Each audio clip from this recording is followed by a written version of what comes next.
কি দাদা, সাইকেল কিনে নিয়ে আসলে মনে হচ্ছে? হ্যাঁ দাদা, 125 টাকা দিয়ে সাইকেলটা কিনে আনলাম। বলেন কি? তো দাদা, আপনি এখানে কি করছেন? আর বলবেন না দাদা, আমি 125 টাকা দিয়ে এই যে দেখতে পাচ্ছেন 12 বিঘা জমি কিনলাম। আরে দাদা, এখনকার সময় একটা সাইকেল না হলে কি চলে? আপনি তো জমি কিনে ভুল করেছেন।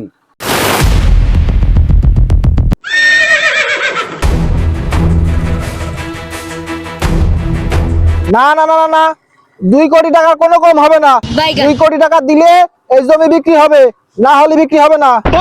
আর দাদা, আপনার বাপ ঠাকুর দাদারা জমি যাতে কিনে লাভ করে দিয়ে এগিয়ে গেছে দাদা। আর আমার বাপ ঠাকুর দাদারা আমার সাইকেলটা কিনে পথে বসায় দিয়ে গেছে দাদা।